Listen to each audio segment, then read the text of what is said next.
it's governed by American, and they always work in miles an hour, and that's the track's done in miles, and it's worked out in miles per hour. So that's what we're governed by. What's the governing body for?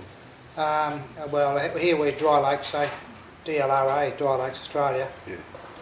In America, that's Southern California Timing Association, which Bonneville is, and which I'm going over there in August to see how they run over there. So that'll be interesting. Well, it's sort of like truck mecca over there, I guess. Yeah, it'll be interesting. Well, one of our friends has taken their car over to run on Bonneville, so we're going over to give him a hand and see how it runs, see how the Yanks do it. But a couple of years ago, a Yank rang me and said, can I come out here, and he runs a truck in America. He said, can I come out here and run with you? He said, I want to see how Australians do it. And I said, yeah. So we put him up for a week here, and they and I thought, beauty, I'm going to pinch a few of his ideas, you know, because American, they'd have the best of everything, and he runs an F250 with two 692 GMs in it. And anyhow, we didn't know what we were going to expect, you know, whether it's a goddamn Yank who knows everything or what, but he was a really nice guy, and his wife was good, and they brought their little grandson out, and they went up to the Salt with us, and that was the year I ran the 903 Cummins in it and never had a real good year, but he ended up buying two diffs the same as I've got and taking back to America. Really? Yeah, he reckons they were that good, and he couldn't get them in America, and he asked me how I made mine.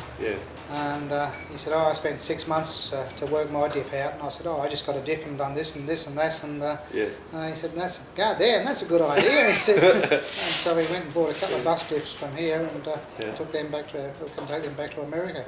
What are they, bus diff? Yeah, they're deep reduction diffs, but you do away with the deep reduction part of it, the planetary gears, and you end up with a high speed diff. And but yeah, he was a real nice guy. So we're going to go back to America and you know, see him for a while and see how he runs over there and that. And so how does it work with working something like that? It doesn't sound like it's a big secret. No, it's good. This is the beauty of it.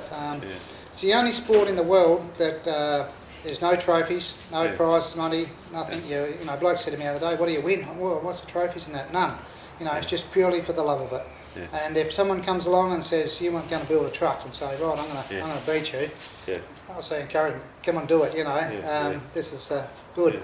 Put your money where your mouth is, and if you beat me, I'll come home and do something better, and it's no real great challenge, it's just, it's good fun, and very relaxing, because you've got a full week to do it, and if you break down and you don't get a run today, you'll get a run tomorrow, or the next day, or a week, or maybe a week later.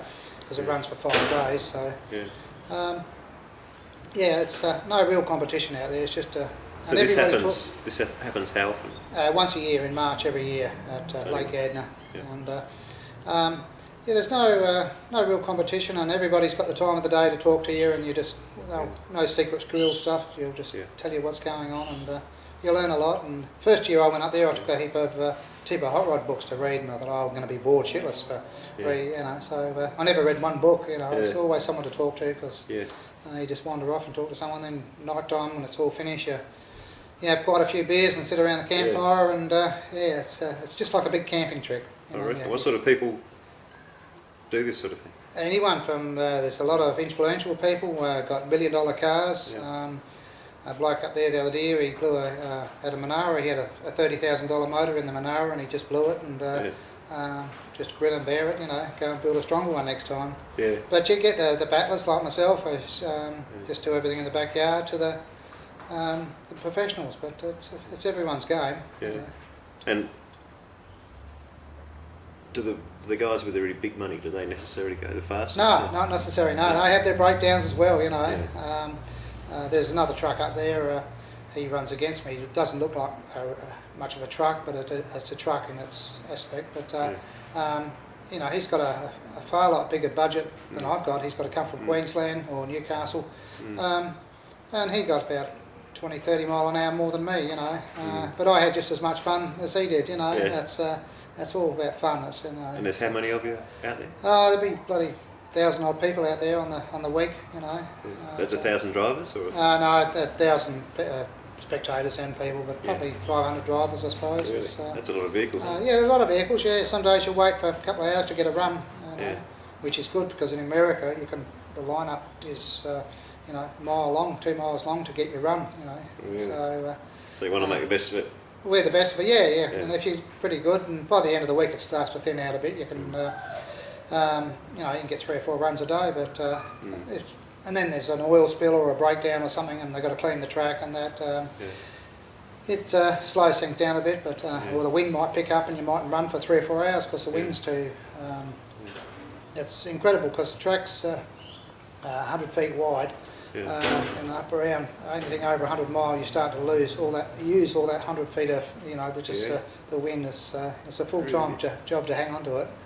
So it's pretty hairy. The truck's not so bad, that sits there pretty good, but I know many cars to lose it, and gust of wind will get them, and you'll swap ends, and your bum comes in your mouth, and no, it's good fun. It's sort of not everyone's. Is there a risk of rolling, or not really out there? Very not in our class. Maybe in a streamliner or a Lakestra or something like that. That long, like they're almost like a lead pencil, and they're only about 2 foot wide and about 2 foot high, and that, and about 20 foot long.